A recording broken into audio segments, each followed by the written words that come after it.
काय मज्जा आहे आजच्या शाळेतल्या पोरांची. त्यांना लवकर प्रेम करायला मिळतं आणि आम्ही 9वीत 10वीत प्रमेय सोडून सोडून मेलो.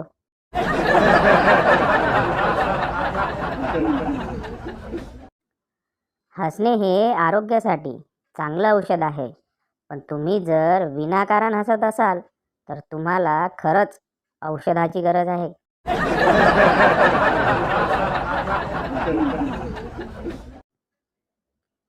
प्रत्येक माणसाला आपली सोडून दुसऱ्याची चांगली वाटते.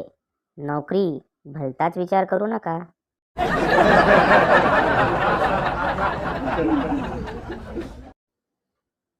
बायको, प्रत्येक यशस्वी पुरुषाच्या मागे एका स्त्रीचा हात असतो, नवरा.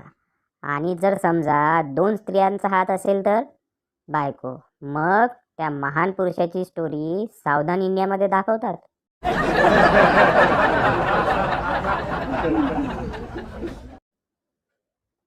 मैंने 8 महीने कड़ी मेहनत करके कराटे सीखे. जब लड़ाई हुई तो पड़ोसी पिस्तौल ले आया.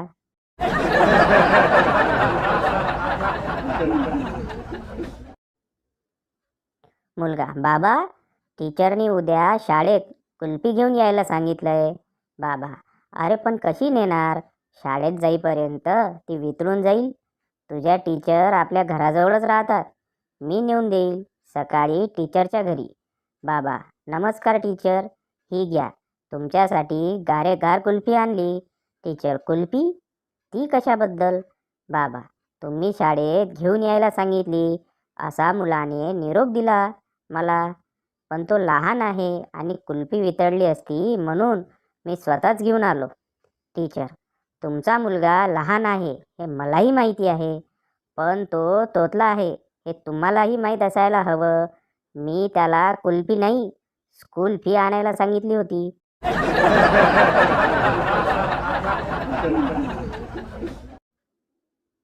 एकदा एक वयस्कर माणूस एका शाळेत गेला व मुख्याध्यापकांना म्हणाला, मला लिहिता वाचता येत नाही, मला शिकवाल का?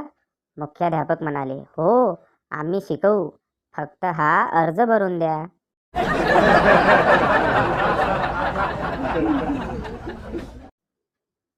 संता, ओए, लो बाजी, मिठाई खाओ.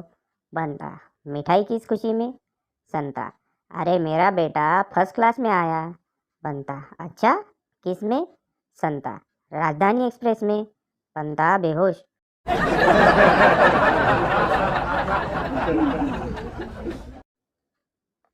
नवरा, अगं, अंधश्रद्धा एक शाप या विषयावर तू भाषण द्यायला चालली होतीस ना, मग अर्ध्या वाटेवरून परत का आलीस? बायको, मांजर आडवं गेलं.